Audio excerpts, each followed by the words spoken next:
We're in Telford because this town, just like Rotherham in South Yorkshire, has been engulfed by a quite horrific Muslim grooming scandal.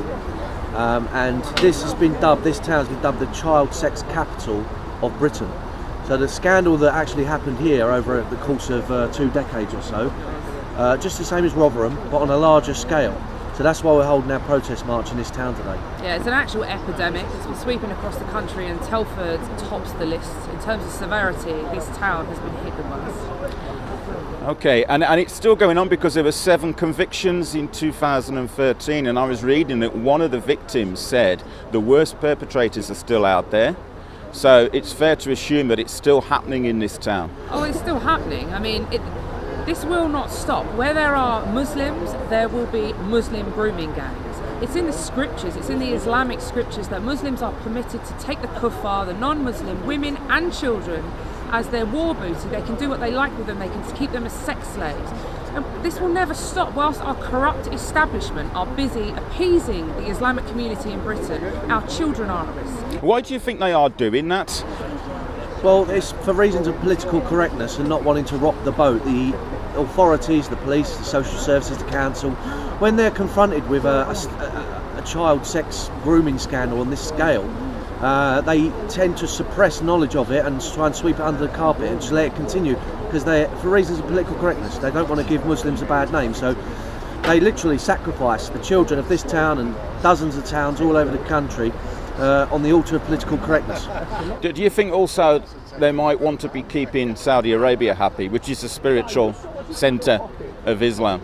They want to keep the whole of Islam happy, to be honest. As Jayda said, if you look in the Quran, the reason this is going on is because paedophilia, by our standards in the West, it permeates the Islamic religion. In Muslim countries you have child brides marrying full-grown men, and it's widespread all throughout, and it's accepted, it's part of their culture all throughout the Muslim world in almost every country. So they have no problem with targeting underage girls for sexual exploitation, for sexual purposes.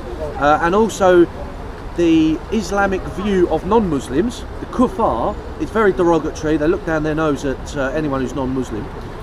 So if you put those together, and on top of that you've got the Islamic way of viewing women, females, who are in Islam, permeates their entire religion. They are second-class citizens. No, not only that, but their false, might add, Prophet Muhammad took a 6-year-old bride and had sex with her when she was 9. I refuse to say he consummated their marriage when she was 9, because you can't do that with a 9-year-old child. And Muslims are told in the Islamic scriptures that Muhammad is the perfect human being whom they should all mimic, they should all emulate, they should try and aspire to be just like Muhammad. It's absolutely, there are no coincidences. It's no coincidence that Muslims are taking child brides and marrying them and having sex with them when they are children, because Muhammad did it, and if Muhammad says it's okay, then it's okay for all these Muslims.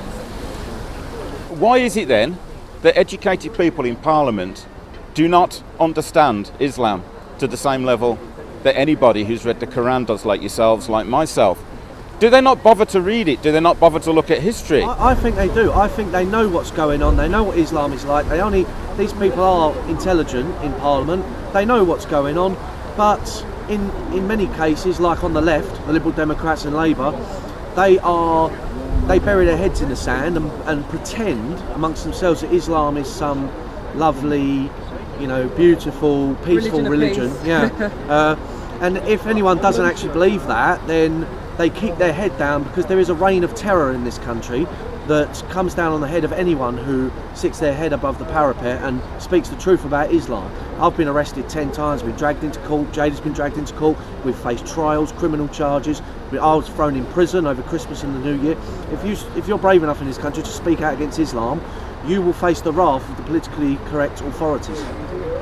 And what about this Polish guy who was supposed to be turning up today? I understand something's gone a little wrong there. Yeah, well, we had a very special guest coming over from Poland. He's a patriot. He's held in very high esteem both in Poland and here in Britain. He's a former Catholic priest, and many people have seen him giving speeches, anti-Islam speeches, to hundreds of thousands of patriots who have had enough, just like us, have had enough of Muslims coming to our country and abusing our hospitality and standing against everything we believe in. They don't adhere to our laws, they will not integrate with our people.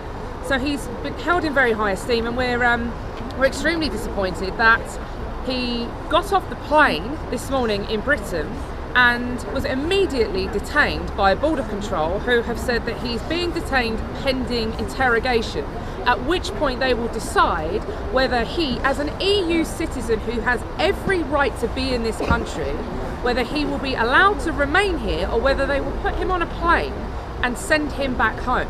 This is a man with no criminal convictions, a former priest who has come here to speak at our events, to support these children who have been groomed by Muslim grooming gangs, and they have said that under no circumstances will he be attending our event. And yet I see a Trump flag in the background, Yeah. and it's being debated that he's not even allowed into our country. I know, it's ridiculous. Yeah. I mean, fancy that, the leader of the free world, you know, the most powerful man in the world, who is extremely popular, hence why he is now in power, and our ridiculous left-wing petty politicians, just like the ones who called for our movement to be proscribed, are now standing there and debating whether we should let him here or not. It's absolutely ludicrous.